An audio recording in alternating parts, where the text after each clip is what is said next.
할렐루야. 주님의 이름으로 사랑하는 성도님들을 사랑하고 환영하고 축복합니다.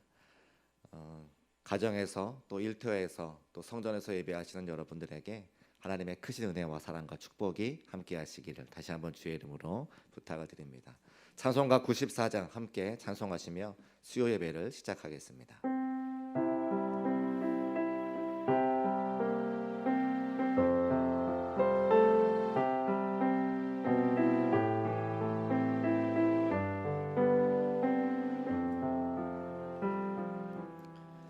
주 예수보다 더 귀한 것은 없네.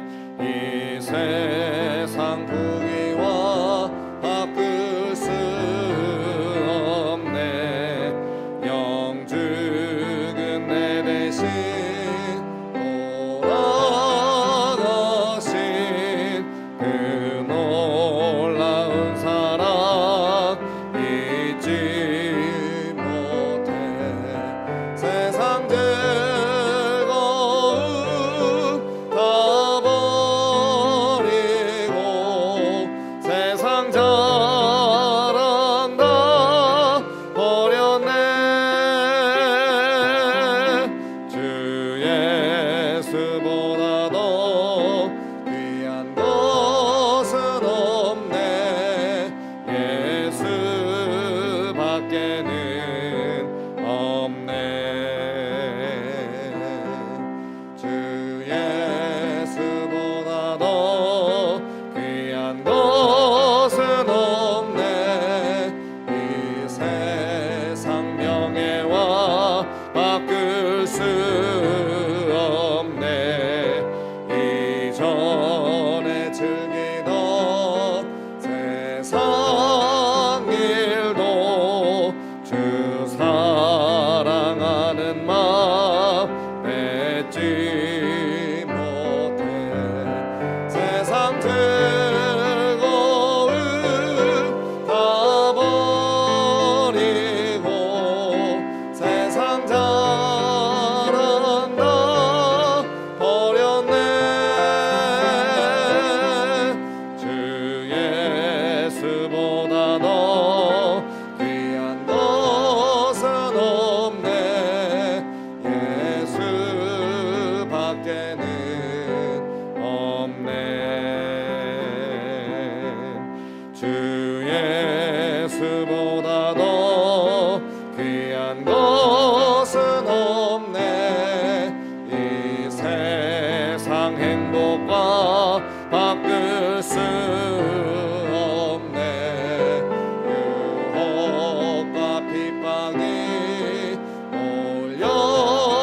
몰려와도 주 섬기는 내 맘 변치 않아. 세상 즐거움 다 버리고 세상 자랑 다 버렸네. 주 예수보다 더 귀한 것은 없네. 예수밖에는 없네. 사도신경으로 우리의 신앙을 고백합니다. 나는 전능하신 아버지 하나님 천지의 창조주를 믿습니다. 나는 그의 유일하신 아들 우리 주 예수 그리스도를 믿습니다. 그는 성령으로 잉태되어 동정녀 마리아에게서 나시고 본디오 빌라도에게 고난을 받아 십자가에 못 박혀 죽으시고 장사된 지 사흘 만에 죽은 자 가운데서 다시 살아나셨으며 하늘에 오르시어 전능하신 아버지 하나님 우편에 앉아 계시다가 거기로부터 살아있는 자와 죽은 자를 심판하러 오십니다. 나는 성령을 믿으며 거룩한 공교회와 성도의 교제와 죄를 용서받는 것과 몸의 부활과 영생을 믿습니다. 아멘. 찬송가 91장을 박수하시면서 찬송합니다.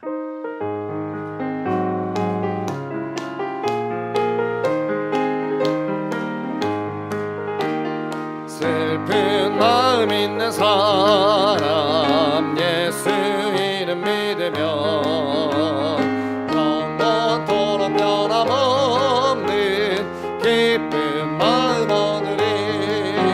예수의 이름이 세상의 소망이요. 예수의 이름이 천국의 기쁨일세.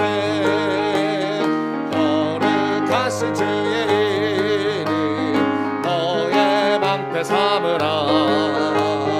환난 시험 당할 때에 주께 기도드려라.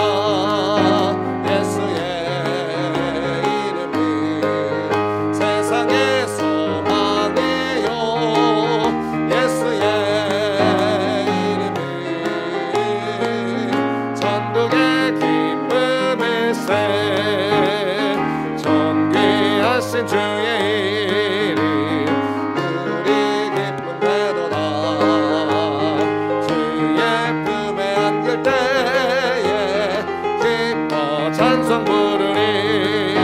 예수의 이름이 세상의 소망이요. 예수의 이름이 천국의 기쁨일세. 우리 갈 길 나가는 예 보좌 앞에 나가 왕의 왕께 경배하며 열무관을 드리리. 예수의 이름이 세상의 소망이요. 예수의 이름이 천국의 기쁨. 4절 다시 한번 찬송합니다. 우리 갈 길 나가는 예 보좌 앞에 나가 왕의 왕께 경배하며 멸류관을 드리리. 예수의 이름이 세상의 소망이요. 예수의 이름이 천국의 기쁨일세. 아멘. 하나님 말씀 신약성경 마태복음 2장 1절로 12절까지 말씀입니다. 신약성경 마태복음 2장 1절로 12절까지 말씀, 하나님의 말씀을 받겠습니다. 함께 고백하시고 한 절씩 교독합니다. 하나님의 말씀을 받겠습니다. 헤롯 왕 때에 예수께서 유대 베들레헴에서 나심에 동방으로부터 박사들이 예루살렘에 이르러 말하되 왕으로 나신 이가 어디 계시냐? 우리가 동방에서 그의 별을 보고 그에게 경배하러 왔노라 하니 헤롯 왕과 온 예루살렘이 듣고 소동한지라.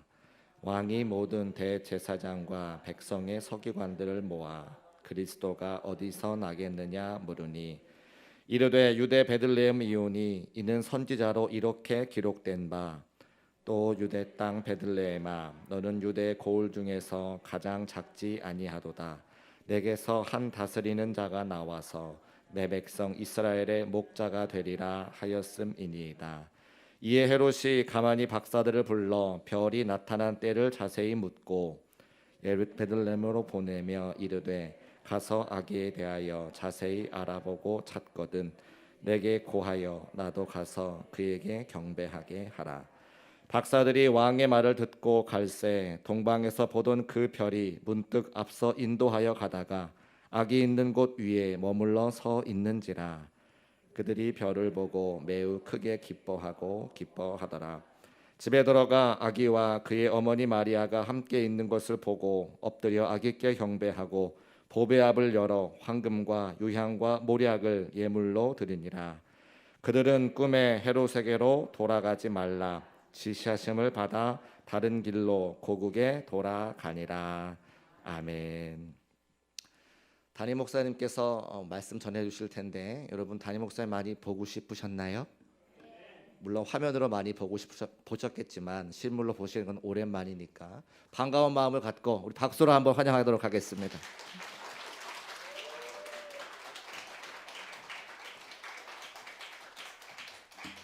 그만. 예, 제가 잠깐 기도하겠습니다. 하나님 아버지 감사합니다. 오늘도 주님 앞에 예배하는 것 잊지 않고 가정에서, 일터에서, 또 이렇게 예배당에서 예배의 자리에 앉고선 우리의 성도들을 기억하여 주옵소서. 한량없는 은혜를 부어 주옵시고 주의 생명의 길로 인도하여 주옵소서. 날마다 부르짖어 기도할 때마다 응답받게 하옵시고 우리의 인생과 가정에 살아계신 하나님의 역사를 경험하게 하옵소서. 어려운 때를 지나가고 있습니다. 우리 성도들을 붙들어 주시고 이 위기의 순간을 잘 넘어갈 수 있도록 6월의 은혜를 허락하여 주옵소서. 손해본 것 있다면 만회시켜 주옵시고 뒤처진 것 있다면 역전시켜 주옵소서. 마침내 승리의 개가를 부르게 하옵시고 하나님의 역사를 자랑하는 인생들 다 되게 하여 주시옵소서. 오늘 수요 예배로 하나님 앞에 영광 돌려드립니다. 오늘 우리 예배 가운데 좌정하시고 임재하시고 말씀으로 역사하옵소서. 오늘도 하나님 앞에 예배하며 귀한 물질을 드립니다. 이정자 권사님 감사 예물 드립니다. 11조 헌금 오영님 권사님 선교 헌금 드립니다. 오영님 권사님 약속과 서원 예물 드립니다. 김복천 집사님도 드립니다. 하나님께서 기억하시고 이 예물에 담겨진 마음과 정성과 중심을 받으시고 이곳에 기록되어져 있는 기도의 제목이 간증의 제목 되게 하시고 감사의 제목 되게 하옵소서. 오늘도 예배하는 우리 성도들에게 한량없는 은혜 부어주실 줄로 믿습니다. 배에서 생수가 흘러나오게 하옵시고 심령의 하나님 나라가 이루어지게 하옵소서. 예수님 이름으로 축복하며 기도합니다. 아멘. 박수 쳐주셔서 감사해요. 네. 어디 가서 이런 박수를 받아요? 우리 교회니까 받지. 너무너무 감사합니다. 우리 옆에 계신 분들과 좀 인사, 눈으로만 인사를 한번 했으면 좋겠네요. 사랑합니다. 축복합니다. 잘 나오셨습니다. 네. 오늘 이제 예배당 문이 열려서 우리 예배당에서 비록 10%지만 이렇게 모여서 예배 드릴 수 있는 게 또 감사고 기쁨의 제목인 줄로 믿습니다. 예배당에 오신 성도들 지금 다목적실에서도 지금 예배를 드리고 계시는데 어디에 있든지 간에 주님의 은혜로 인도해 주시기를 원하고 또 가정에서 또 삶의 자리에서 지금 온라인으로 예배 드리는 성도들에게도 동일한 역사가 임하기를 주님의 이름으로 축복합니다. 자, 우리 가슴에 손을 한번 얹어 보겠습니다. 자, 우리 가슴에 손을 얹고 충만한 은혜 사명의 자리로 우리 한번 크게 한번 외쳐보겠습니다. 시작. 충만한 은혜 사명의 자리로. 그렇게 될 줄로 믿으시는 분만 아멘. 자, 손 내려주세요. 하나님의 백성은 하나님께 은혜를 받습니다. 그런데 은혜 받은 사람은 반드시 그 은혜에 감격하고 감사해서 어디로 나아가냐면 사명의 자리로 나아가요. 교회를 세우는 사명의 자리, 가정을 세우는 사명의 자리, 일터를 세우는 사명의 자리, 전도와 선교의 사명의 자리, 믿음을 다음 세대로 연결해주는 사명의 자리, 은혜 받은 사람들의 공통적인 특징입니다. 오늘 여기 계신 모든 분들 또 온라인으로 예배드리는 모든 성도들 이 시간 충만한 은혜 받으시고 사명의 자리에 서셔서 하나님 앞에 영광 돌리고 하나님 나라를 확장해가는 일꾼들 다 되시기를 주님의 이름으로 축복합니다. 자, 이제 오늘 예수님께서 태어나신 사건을 통해 그 내용을 통해서 몇 가지 은혜를 나누고자 합니다. 우리 1절 말씀을 같이 한번 읽어보겠습니다. 1절 시작. 헤롯 왕 때에 예수께서 유대 베들레헴에서 나심에 동방으로부터 박사들이 예루살렘에 이르러 말하되 아멘. 아기 예수님이 이 땅에 태어나실 때에 그때 왕이 누구라는 거예요? 헤롯 왕이라는 거예요. 근데 이 헤롯이라고 하는 사람이 오늘 여기에만 기록된 것이 아니라 복음서 전체에 기록되어 있기도 하고 또 사도행전에도 기록되어 있기도 해요. 그런데 같은 사람이 아닙니다. 이제 다 다른 사람인데 다 그런 사람을 헤롯이라고 지칭을 합니다. 원래 이 헤롯이라고 하는 사람은 유대인이 아니에요. 이스라엘 사람이 아닙니다. 이두메 사람, 즉 에돔 족속이에요. 그러니까 성경에 보면 에서의 후손들이 에돔이라고 하는 족속을 이루었다 그러거든요. 그러니까 이 헤롯이라고 하는 사람은 에돔 에서의 후예인 거죠. 그런데 이 오늘 성경에 나오는 이 헤롯 왕은 헤롯 대왕이라고 불리기도 하고 헤롯 1세라고 불리기도 하는데, 이 사람의 아버지가 이두메의 군대 장관이었어요. 그런데 이제 이 아들 때 비로서 로마에다가 뇌물을 주고 돈을 잔뜩 갖다 줬나 봐요. 그리고는 나 좀 왕 좀 시켜주세요. 그래서 로마에서 자기 족속도 아닌데 유대인의 왕으로 이 헤롯 1세를 세운 거예요. 그 다음에 이 헤롯 1세가 죽은 다음에는 로마에서 어떻게 했냐면 이 헤롯 대왕의 아들들과 손주들에게 이 유대 나라를 여러 조각으로 나눠가지고 각기 다스리게 만들어요. 그래서 우리가 성경에 보다 보면 분봉왕이라는 말이 있어요. 그게 한 나라를 통째로 다스리는 게 아니고 4분의 1 조각으로 나누어서 한 부분을 다스리는 왕이다. 그래서 이제 분봉왕이라고 불리는데, 그 분봉왕들이 있기 전 이 헤롯 대왕 헤롯 1세 때 예수님께서 태어나셨다는 것입니다. 그러니까 예수님이 이 땅에 오시기 전 구약 성경은 말라기로 끝이 납니다.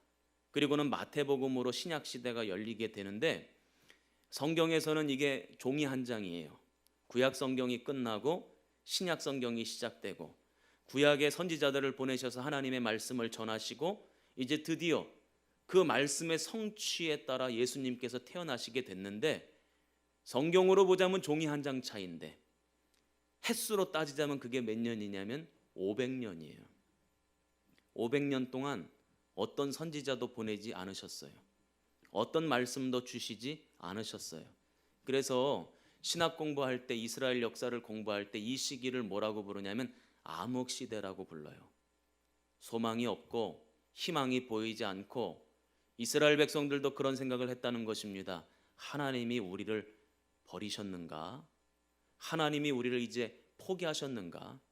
분명히 우리를 선택하셨고 우리를 붙드시고 우리를 구원하시고 인도하시고 메시아를 보내주신다고 약속하셨는데, 생각해 보세요. 그 아무런 역사도 아무런 은혜도 임하지 않는 시대가 500년 동안 이어졌으니 사람들의 마음속에 절망이 찾아왔겠죠. 하나님 우리 이제 포기하셨나 보다, 버리셨나 보다, 그런 생각을 하게 되는 것은 당연지사할 것 같습니다. 그런데 그 500년이 지난 다음에 누구를 보내주시죠? 예수님을 보내주세요.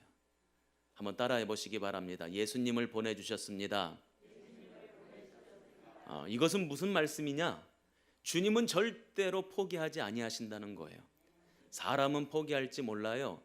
사람은 이제 끝인가 보구나, 이제 마지막인가 보구나, 이제 안 되는가 보구나, 얼마든지 사람들은 포기할 수 있어요.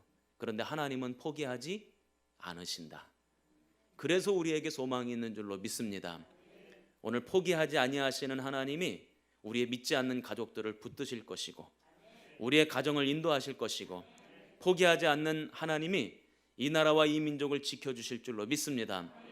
사람들은 교회의 위기라고들 다들 말하거든요. 그런데 저는 그런 사람들의 말 안 듣기로 결정했어요. 사람들의 말 들어봐야 절망적인 얘기밖에 없어요. 비관적인 얘기밖에 없어요. 하나님이 포기하지 아니하시고 하나님이 우리 한국교회를 붙드시고 우리 대림교회를 인도하시면 하나님이 역사하시면 되실 줄로 믿습니다. 오늘 이 말씀에서 첫 번째로 우리가 깨달아야 되는 것은, 우리들의 인생 가운데도 하나님이 포기하지 아니하시면 우리 인생의 끝은 없다. 하나님이 회복시켜 주실 것이고 치유해 주실 것이고 역전시켜 주실 줄로 믿습니다. 우리 권사님들이랑 같이 예배 드리니까 너무 좋다. 아멘을 이렇게 너무 잘하니까 그냥 말씀 전하는 맛이 나네. 너무 좋아요. 우리 하나님이 나의 건강을 붙드시고 우리 자녀들을 붙드시고 우리 가정을 붙드시고 포기하지 아니하시고 선한 길 복된 길로 인도하실 줄로 믿습니다. 그러니 우리도 포기하지 않고 기대하면서 기도하면서 기다려야 될 줄로 믿습니다. 자, 우리 1절과 2절 다시 한번 우리 읽어보겠습니다. 1절 2절 시작. 헤롯 왕 때에 예수께서 유대 베들레헴에서 나심에 동방으로부터 박사들이 예루살렘에 이르러 말하되 유대인의 왕으로 나시니가 어디 계시냐? 우리가 동방에서 그의 별을 보고 그에게 경배하러 왔노라 하니. 아멘.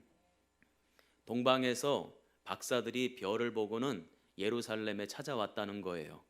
그리고는 이 헤롯 왕에게 질문을 했다는 것입니다. 우리가 별을 보니까 그것이 하나님의 사인이고 하나님이 주시는 메시지인데, 그 별을 보니까 유대인의 왕이 태어난 것 같은데 그 유대인의 왕이 어디에 계십니까? 하고 질문을 해요. 그러니 왜 그걸 묻습니까? 하고 되물었을 것 아닙니까? 그때 이 동방의 박사들이 뭐 하러 왔다 그래요? 경배하러 왔대요. 한번 따라해 보십시다. 경배하러 왔습니다. 저는 오늘 이 말씀을 보면서 참 희한하다는 생각이 들었어요.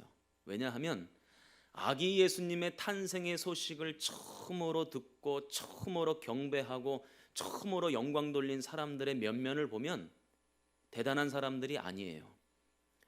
그 당시 목자들이 예수님의 탄생 소식을 처음으로 들었습니다. 그런데 그 당시 들판에서 양과 염소를 치던 목자들은 그 시대의 가장 최하층민들이었습니다. 그래서 그 당시 법정에서 목자들이 증언을 해도 믿어주질 않았어요. 그 정도였단 말이죠. 또 오늘 성경에 보면 동방의 박사들이 왔다 그래요. 박사들이라고 그러니까 대단하게 생각을 하는데, 실상 유대인들은 이방 사람들을 뭐 취급했습니까? 개 취급했잖아요. 사람 취급 안 했어요. 이방인들은 사람 취급 안 했다고요. 무시당하고 멸시당하고 가장 밑바닥에 있는 사람들에게 우리 주님이 탄생의 소식이 들려졌어요. 그리고는 그들의 경배를 받았단 말이죠. 반대로 그 나라에서 가장 높다고 하는 사람들, 있다고 하는 사람들, 많이 배웠다고 하는 사람들, 그런 사람들은 오히려 아기 예수님의 탄생 소식을 기뻐하지도 않았고 경배하지도 않았어요. 제가 이걸 보면서 하나님의 역사는 이런 거구나. 부족한 사람, 모자란 사람, 연약한 사람, 못 배운 사람, 병든 사람, 약한 사람, 그런 사람들을 통해서 하나님의 역사를 이루어 가시는 분, 그분이 우리 하나님이시다. 내가 나이 들었다고 하나님께 쓰임 못 받느냐? 그렇지 않아요. 내가 못 배웠다고 하나님 영광 못 돌리느냐? 그렇지 않아요. 나에게 돈이 얼마 없다고 하나님 영광 못 돌리느냐? 그렇지 않다는 거예요.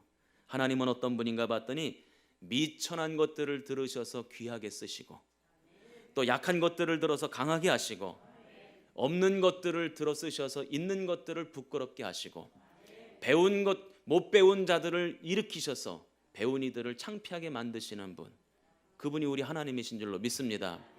그래서 사도 바울은 고린도후서 11장 30절에 보면 부득불 내가 자랑하노니 그래요. 어쩔 수 없이 사도 바울이 자랑을 하겠대요. 그런데 사도 바울이 자랑할 게 얼마나 많습니까? 가문도 좋지요, 많이 배웠지요, 똑똑하지요, 바리새인이지요. 그 당시 자랑할 것이 얼마나 많았던 사도 바울인데 뭐라고 부득불 내가 자랑하냐고 이야기를 하냐면 나의 연약함을 자랑하노라. 부득불 내가 자랑하는데 나의 연약함을 자랑하겠대요. 왜 연약함을 자랑하는가 봤더니 내가 연약하면 연약할수록 나를 통해서 누가 일하실 것이기 때문에, 하나님이 일하실 것이기 때문에. 스스로 강하다고 여기는 사람들은요, 그 교만 때문에 하나님이 못 쓰셔요. 사용하고 싶으셔도 쓸 수가 없어요. 그런데 자신의 연약함을 돌아볼 줄 아는 사람, 자신의 부족함을 아는 사람은 하나님이 그 인생을 통해서 일하시고 역사하시죠. 오늘 여기 계신 분들뿐만 아니라 우리 온라인으로 예배드리는 분들 한번 생각해 보세요. 나의 부족한 것, 나의 모자란 것, 나의 연약한 것 한번 생각해 보세요. 그런데 오히려 그것 때문에 하나님이 나를 사랑하시고 오히려 그것 때문에 나를 통해 일하실 줄로 믿습니다. 그 믿음이 오늘 분명해지기를 주님의 이름으로 축원합니다. 자, 이제 우리 3절 말씀 같이 한번 읽어봅니다. 3절. 자, 시작.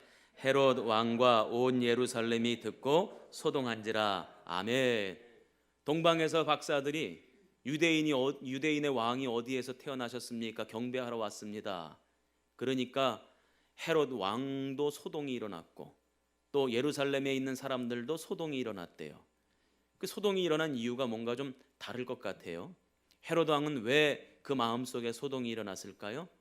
유대인의 왕이 태어났다고 하니까 야, 이거 잘못하면 지금 내 왕자리 뺏길 수도 있겠구나, 이런 생각이 들었을 것 아닙니까? 그러니까 마음에서 막 소동이 일어나고 격분이 일어나는 거죠.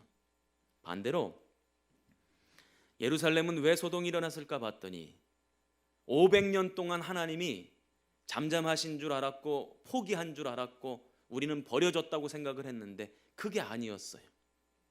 유대인의 왕 메시아가 태어나셨다는 이야기를 듣고는 다시금 소망을 품게 되었고 다시금 희망을 보게 되었잖아요.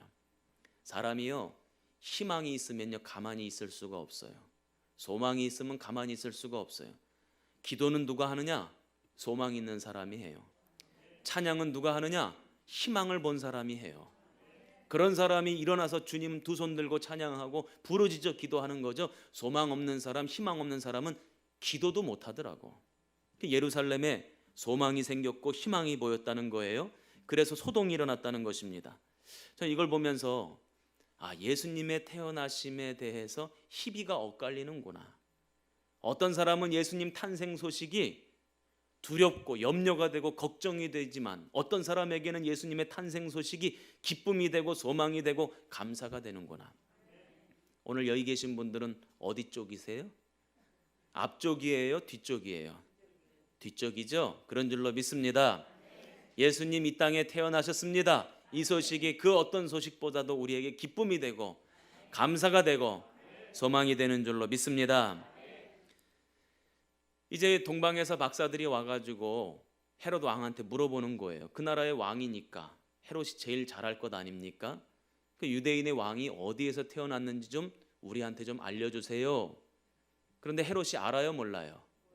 제가 다시 한번 물어볼게요. 헤롯이 몰라요, 몰라요? 몰라요. 어디서 태어났는지 어떻게 알아? 모르지. 그러니까 자, 우리 4절 말씀 한번 읽어볼게요. 4절 말씀 같이 읽습니다. 시작. 왕이 모든 대제사장과 백성의 서기관들을 모아 그리스도가 어디서 나겠느냐 물으니 아멘. 서기관들과 또 대제사장들, 그러니까 종교의 가장 지도자들, 오늘로 말하자면 학자들, 신학자들, 교회 목사님들 불러 모아놓고는 물어봤다는 거예요. 아니, 동방의 박사들이 와서 나한테 유대인의 왕이 어디서 태어났는지 알려달라 그러는데 내가 몰라. 그러니 니들이 좀 얘기 좀 해줘봐. 도대체 어디에서 태어난다 그러는 거야? 이게 도대체 무슨 일이야? 하고 이야기를 물어봤습니다. 그랬더니 자, 5절 말씀 같이 읽습니다. 시작. 이르되 유대 베들레헴이오니 이는 선지자로 이렇게 기록된 바. 6절 계속 읽습니다. 시작. 또 유대 땅 베들레헴아 너는 유대 고을 중에서 가장 작지 아니하도다. 내게서 한 다스리는 자가 나와서 내 백성 이스라엘의 목자가 되리라 하였음이니이다. 아멘. 대제사장과 서기관들이 헤롯 왕에게 뭐라고 말하냐면 아마도 베들레헴일 거예요, 이렇게 말을 해요. 어떻게 그렇게 정확히 알고 있어요? 그러면서 무슨 얘기를 하냐면 구약 성경에 보면 미가 선지자가 예언한 대목이 있는데 그 예언한 대목에 보면 이스라엘의 목자가 모든 이들을 구원할 메시아가 베들레헴에서 태어난다고 이미 예언이 되어져 있기 때문에 아마 그 예언이 성취되었다면 그 동네는 바로 베들레헴일 것입니다 하고 정확하게 얘기를 해요. 저는 이 말씀을 읽으면서도 참 어처구니가 없다 생각이 들었어요. 그런 말씀에 대해서 전혀 지식도 없고 알지도 못하는 동방에서 온 박사들은 주님을 경배하러 가는데 이렇게도 정확히 잘 알고 있는 이 대제사장과 선지자들, 또 오늘 말씀 보니까 서기관들은 경배하러 갔대요, 안 갔대요? 모르지만 갔다는 얘기가 없어요. 그래서 제가 깨달은 것이 있어요. 말씀을 많이 알고 잘하는 것이 중요한 게 아니다. 말씀이 내 삶으로 이어지고 말씀이 내 인생의 체득이 되고 그래서 내가 말씀대로 살아가고 그걸 뭐라고 부르냐면 말씀이 삶이 되는 것을 성육신 되었다 그러는데 하나님의 말씀이 이 땅에 육신의 모습으로 오신 분이 그리스도고 그 주님의 말씀대로 우리가 살아갈 때 그 성육신의 원리가 우리 삶에 적용이 된단 말이죠. 아이, 그렇게 잘 알면 경배하러 가야죠. 그렇게 잘 알면 주님 예배 드리러 가야죠. 그런데 그런 말이 없어요. 그런 대목이 없습니다. 동방에서 온 박사들만 경배하러 갔다는 거예요. 저는 우리 성도들에게 부탁드리고 싶은 게 있어요. 어떤 분들은 나는 성경에 대해서 아는 게 없습니다. 나는 성경을 제대로 많이 읽지도 못했습니다. 성경 지식이 없어요. 전혀 상관없습니다. 우리에게 딱 한 가지만 있으면 돼요.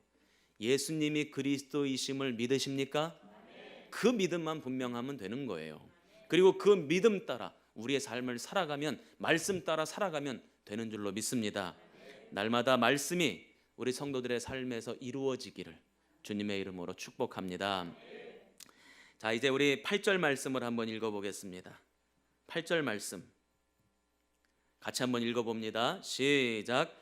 베들레헴으로 보내며 이르되 가서 아기에 대하여 자세히 알아보고 찾거든 내게 고하여 나도 가서 그에게 경배하게 하라. 아멘. 헤롯 왕이 동방의 박사들에게 우리 학자들이 말하기를 베들레헴이라고 한답니다. 그러니까 베들레헴으로 한번 가보셔. 그리고 가서 아기를 발견하게 되거든, 찾게 되거든 나한테 좀 얘기 좀 해주세요. 그러면서 자기도 뭐 한대요? 경배한대요. 근데 그게 아닌 것을 어디에서 알 수 있느냐? 7절에서 알 수 있어요. 제가 읽어드릴게요. 이에 헤롯이 가만히 박사들을 불러 별이 나타날 때를 자세히 묻고, 박사들을 불렀는데 어떻게 불렀어요? 가만히 불렀어요. 이 가만히 불렀다는 것은 뭔가 음모를 꾸미고 계략을 세우고 있다는 얘기죠. 정말로 경배하러 가고 싶었다면 가만히 부르지 않았을 거예요. 뭔가 비밀이 있고 뭔가 자꾸 숨기는 게 있으면 그 뒤에 뭐가 있는 거예요? 죄가 있는 거지. 죄가 있는 거예요. 죄는요, 사람들 앞에 드러내놓지를 못해요. 여러분들도 여러분들이 짓고 있는 죄를 사람들 앞에 드러냅니까? 못 드러내잖아요. 가만히 저지르잖아요. 만약에 진짜로 경배하러 갈 것 같았으면 신하들한테 얘기하고 학자들한테 얘기하고 또 동방의 박사들한테도 다 공개적으로 얘기했을 거예요. 우리 다 같이 경배하러 가자고. 가만히 불렀다는 것부터가 이미 뭔가 문제가 있는 거예요. 사람들이 죄를 어떻게 짓는가 봤더니 은밀히 가만히 죄를 져요. 그런데 그것은 하나님이 기뻐하시는 것이 못 됩니다. 하나님이 기뻐하시는 것은 누구에게나 드러내도 아무 문제 없는 것, 그것이 하나님이 기뻐하시는 우리의 삶의 모습이에요. 할렐루야. 네. 오늘 성경 말씀을 보니까 헤롯 왕은 아기 예수님을 어떻게 하려고 그러는 거예요? 죽이려고 그러는 거예요. 동방의 박사들은 경배하려고 그러는 거예요. 세상은 반드시 둘로 나뉘어지게 돼 있어요. 지금은 다 섞여 있는 것 같고 지금은 누가 누군지 몰라도 언젠가는 딱 구분이 될 때가 있어요. 좌우가 나뉘어질 때가 있다고요. 천국과 지옥으로 나뉘어지는 때가 있어요. 하나님을 경배하는 이들과 하나님을 원망하는 이들로 나뉘어지게 된단 말이죠. 그럴 때 언제든지 하나님 경배하는 자리, 하나님 영광 돌리는 자리, 하나님 앞에 예배드리는 자리에 서시기를 주님의 이름으로 축원합니다. 오늘 우리가 읽은 성경의 가장 핵심 단어가 뭐냐면 경배입니다. 따라해 보세요. 경배. 날마다 주님을 경배하는 인생 되시기 바랍니다. 자, 이제 11절 말씀 같이 한번 읽어보겠습니다. 11절입니다. 시작.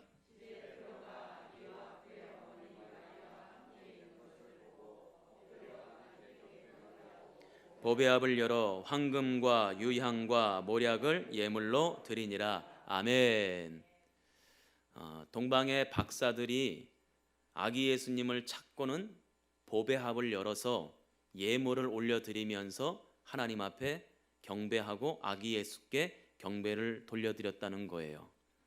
그런데 우리는 이제 요 예물이 세 가지니까 동방의 박사들이 세 명이라고 생각을 해요. 이제까지 다 세 명이라고 알고 있었어요. 근데 성경 어디에도 세 명이라는 말은 없어요. 박사들, 그러니까 2명 이상이겠거니 생각을 합니다. 더 많았을 수도 있죠. 그런데 이들이 드린 예물을 보니까 황금과 유향과 모략이에요. 그러니까 단순히 예물을 드려서 경배한 것뿐만 아니라 아기 예수님이 앞으로 어떤 삶을 살아가게 될런지를 상징적으로 보여주는 예물이라고 볼 수 있습니다. 첫 번째, 황금. 황금은 제가 우리 출애굽기 강해 설교할 때 뭘 상징한다 그랬어요? 누구를 상징한다고? 왕을 상징한다 그랬어요. 그러니까 아기 예수님이 지금은 미천한 구유에 누워 계시고 또 지금 아주 미천한 존재로 태어나셨지만 그러나 그분이 앞으로 뭐가 되실 거다? 왕이 되실 거다. 그것도 그냥 왕이 아니라 만왕의 왕. 만왕의 왕으로 앞으로 살아가실 것이라고 하는 것을 분명히 보여주는 대목이죠. 두 번째로 유향. 이 유향은 뭐냐면 성전에서 쓰는 기름이에요. 특별히 왕을 세울 때나 제사장들을 세울 때 뭘 붓는다 그러죠? 기름을 붓는다 그래. 가장 최고급의 기름을 부어서 제사장을 삼죠. 바로 그 기름을 의미해요. 그래서 앞으로 예수님께서 이 땅에 살아가실 때 어떤 역할을 감당하신다? 대제사장의 역할을 감당하신다. 그것이 히브리서 성경에 나와 있어요. 마지막으로 모략입니다. 모략은 뭐냐? 사람이 죽었을 때 장례를 치를 때 바르는 용품이에요. 그러니까 아기 예수님께서 지금 태어나셨지만 그분의 인생의 결말은 십자가에서 달려 돌아가시고 우리를 위해서 피를 흘리실 것이다. 고난을 당하실 것이다. 이것을 상징하고 있는 거예요. 그런데 참 놀라운 것은요, 이 세 가지 모두가 다 싼 거다, 비싼 거다? 비싼 거다. 여러분에게 한번 여쭤볼게요. 가장 비싼 게 뭐예요? 하여간 우리 한국 사람들은 금을 좋아해. 그래서 금이 제일 비쌀 거라고 생각해요. 그런데 아니에요. 같은 무게라면 금과 유향은 같은 가격이에요. 제일 비싼 건 모략. 금보다 7배가 비싸요.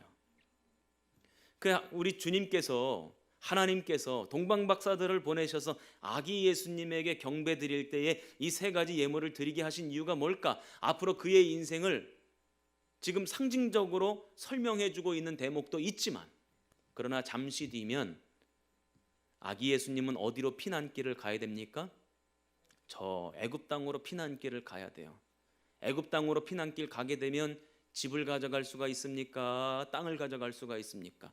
집문서 들고 있어도 아무 소용이 없어. 집을 여러 채 가지고 있어도 피난길에는 아무 소용이 없어요. 에? 집에 금송아지가 있어도 아무 소용이 없어. 피난길에는.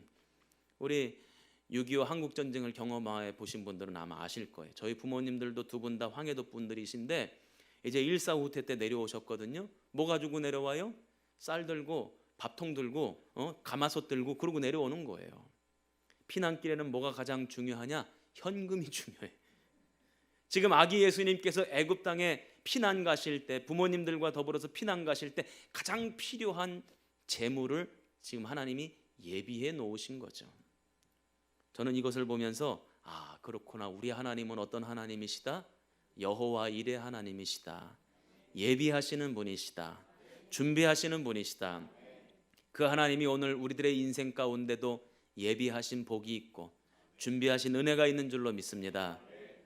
기대하며 기도하고 기다리시기 바랍니다. 이제 경배가 다 끝나고 난 다음에 이제 동방박사들의 모습이 이제 마지막으로 그려지고 있습니다. 12절 같이 한번 읽어보겠습니다. 시작.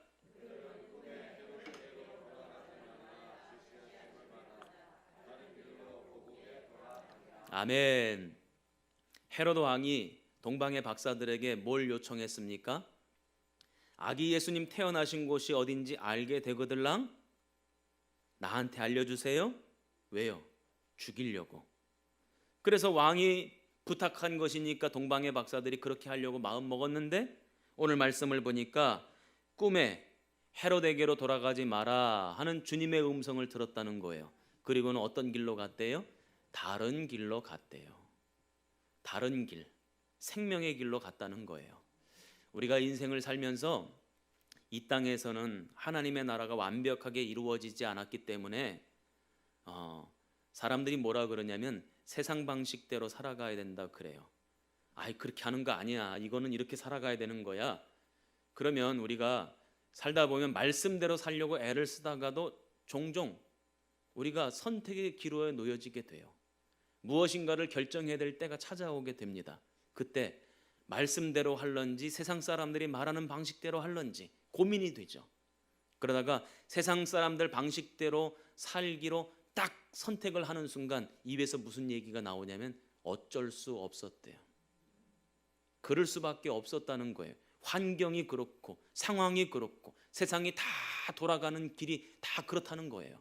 세상이 돌아가는 방식이 다 그러니까 어쩔 수 없었대요. 아마 나만 알고도 다른 사람들도 다 그렇게 살 거라고 얘기를 해요. 그런데 오늘 주님은 이 말씀을 통해서 우리에게 뭘 가르쳐 주시냐면 다른 길이 있다는 거예요. 기도하지 않기 때문에, 주님의 음성을 듣지 않기 때문에 다른 길이 안 보이고 다른 길로 가지 않으려고 하는 거지. 우리가 주님 앞에 여쭤보고 기도하면 주님은 반드시 살리는 길, 다른 길을 보여주신다는 거예요. 핑계대지 않았으면 좋겠어요. 다른 길이 있어요.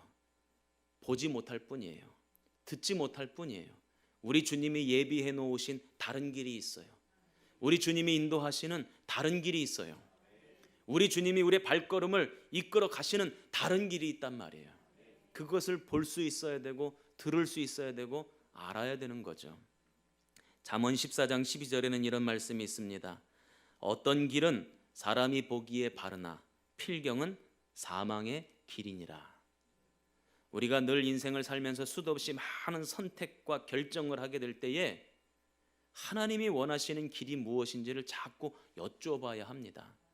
핑계대면 안 돼요. 어쩔 수 없었다는 핑계대면 안 돼요. 다른 사람들도 다 그렇게 살아간다고 핑계대면 안 돼요. 주님이 반드시 다른 길을 보여주실 것이고 다른 길로 인도하실 줄로 믿습니다. 그런데 지나고 보면 어쩔 수 없었다라고 말하는 그 길보다 하나님이 예비하신 다른 길이 훨씬 더 좋은 길이고 훨씬 더 아름다운 길이 되는 줄로 믿습니다. 그러므로 날마다 주님 앞에 부르짖어 기도함으로 다른 길을 발견하고 그 다른 길로 걸어가는 주의 복된 백성들 다 되시기를 주님의 이름으로 축원합니다. 기도하겠습니다. 하나님 아버지, 감사합니다. 다른 길이 있음에도 불구하고 우리가 보지 못하고 알지 못하여 핑계댈 때가 얼마나 많은지 모릅니다. 그러나 주님께서 예비하신 다른 길이 있고 그 길은 생명의 길이고 그 길은 은혜의 길이고 그 길은 내가 가는 길보다 훨씬 더 좋은 길임을 믿습니다.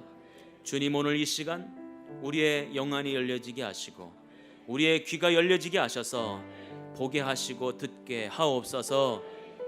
아기 예수님을 살리셨던 하나님, 오늘 우리들의 인생도 살려주실 줄로 믿습니다. 여호와 일의 하나님께서 우리 성도들의 삶에 동행하여 주옵시고 오늘도 한량없는 복과 은혜를 부어 주시옵소서. 함께 하실 주님을 기대합니다. 예수님 이름으로 축복하며 기도합니다. 아멘.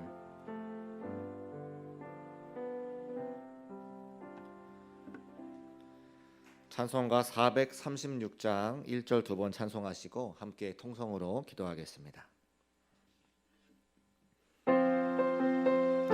박수하시면서 찬송합니다. 나 이제 주님의 새 생명 얻은 몸, 옛 것은 지나고 새 사람이로다. 그 생명 내 맘에 강같이 흐르고 그 사랑 내게서 해같이 빛난다. 영생을 누리며 주 안에 살리라. 오늘도 내일도 주 함께. 나 이제 주님의 새 생명 얻은 몸, 옛 것은 지나고 새 사람이로다. 그 생명 내 맘에 강같이 흐르고 그 사랑 내게서 해같이 빛난다.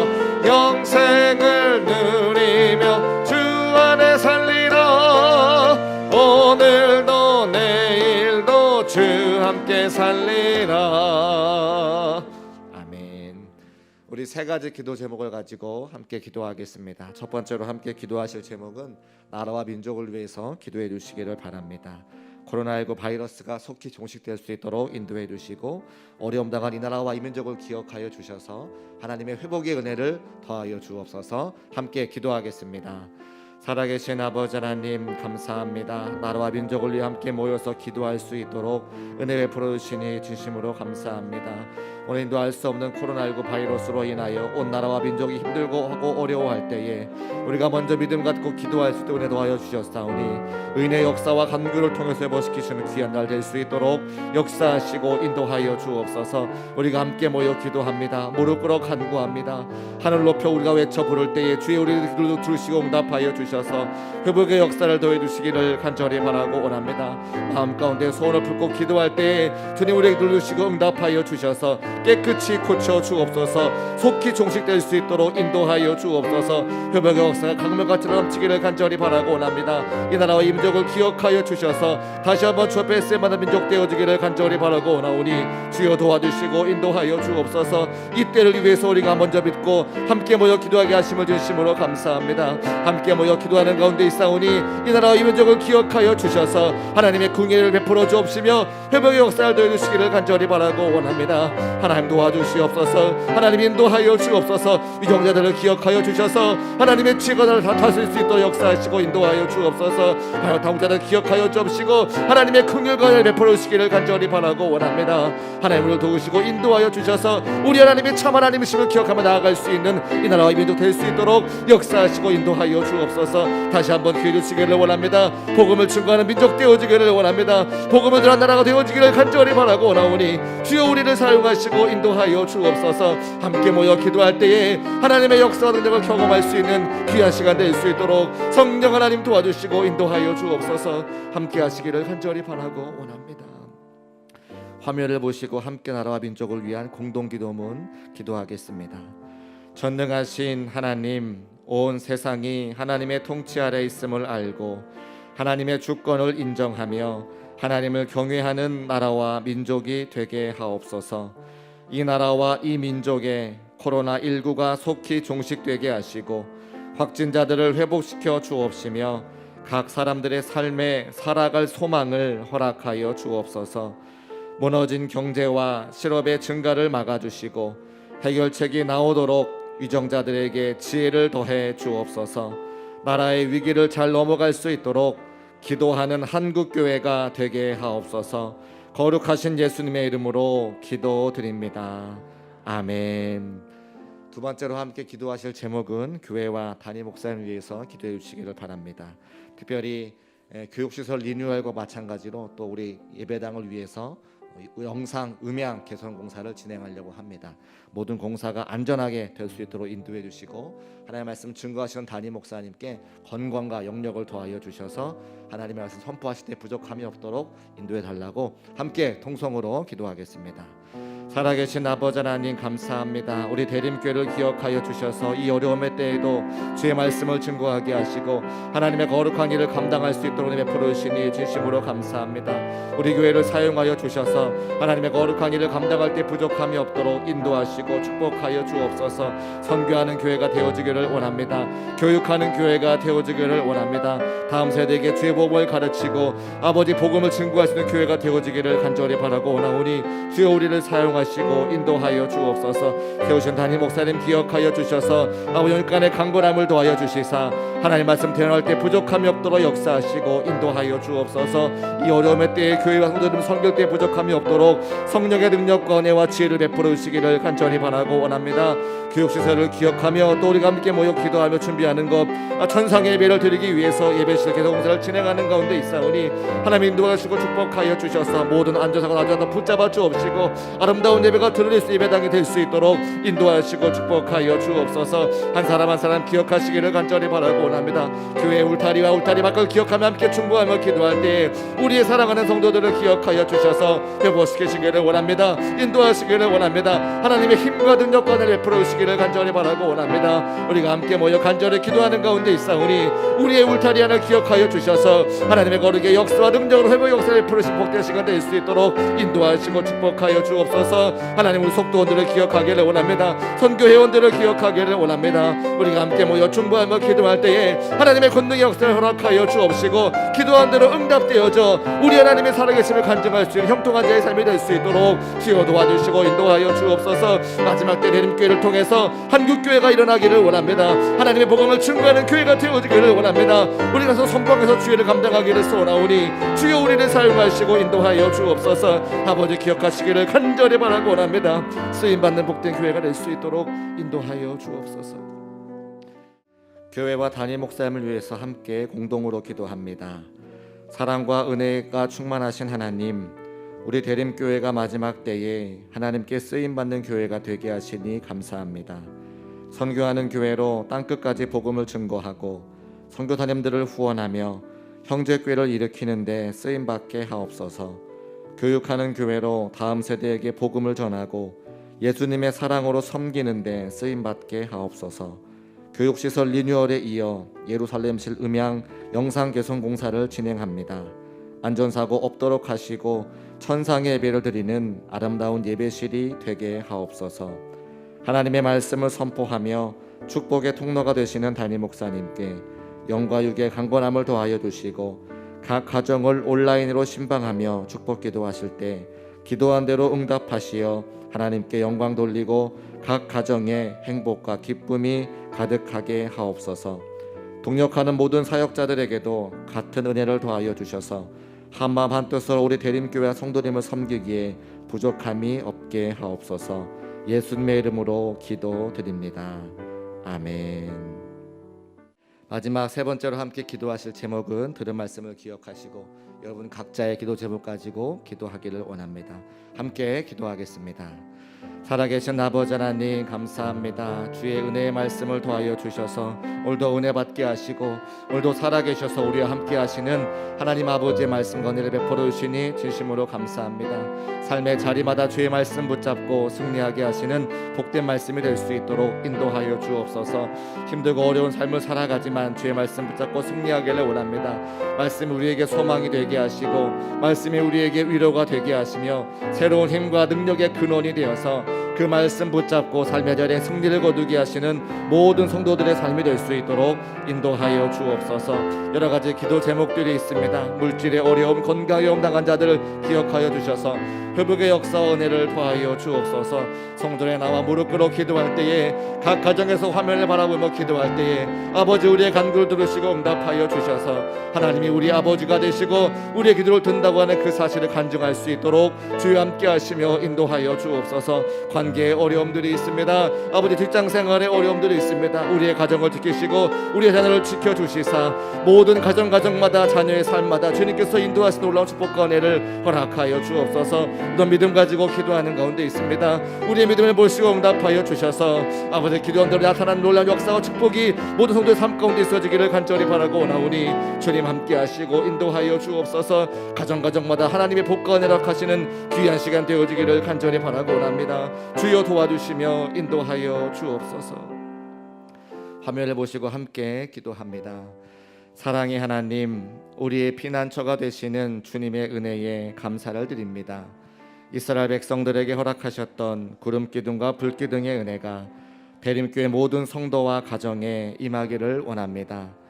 연약할 때 우리를 구원하여 주신 그리스도의 은총을 기억하며 감사와 기쁨으로 살아가게 하옵소서. 말씀을 깊이 묵상하며 소망 중에 함께 하시는 주님을 만나고 세상을 이길 힘과 용기를 얻게 하옵소서. 이 땅에 하나님의 나라를 세워가도록 우리의 심령을 성령의 충만함으로 채워 주옵소서. 거룩하신 예수 그리스도의 이름으로 기도드립니다.